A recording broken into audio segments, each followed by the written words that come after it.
Okay, let's talk 28-week midwife appointment. I had mine this afternoon. When I got there, they asked me for a urine sample where they tested my urine for protein, ketones, glucose. Unfortunately, today my urine was positive for glucose and ketones.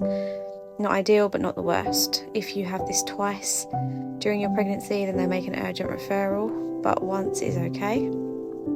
They also looked for my gestational diabetes results.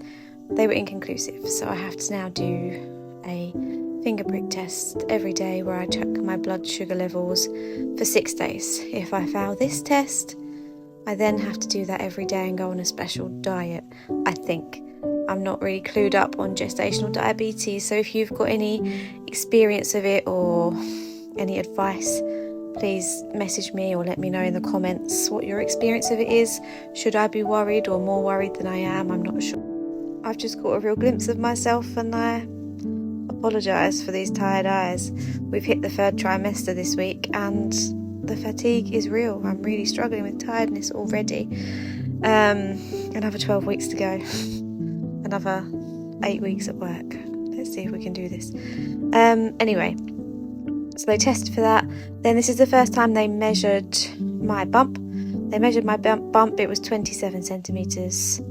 So all is well there. Listened to baby's heartbeat and then made another appointment. They said it would usually be 3 weeks now, like a 3-week window between appointments. But because of my urine testing positive for glucose and ketones, I've got to go back in 2 weeks. One thing I forgot to mention is that this is the appointment as well, where they will ask you how you're going to feed your baby. I was worried about this coming up because I had a bad experience with midwives in my last pregnancy trying to push for breastfeeding or disapproving looks when you tell them that you're formula feeding. So I was worried about answering that question. That's a whole nother video. That's a whole nother conversation and debate. I'm not breastfeeding, I'm formula feeding. So I was concerned about telling her that. She's told me they're not allowed to say anything now, really. They're not allowed to push people into it. They're just obliged to ask you the question. They ask you a couple of other questions as well and give you a magazine on formula feeding versus breastfeeding.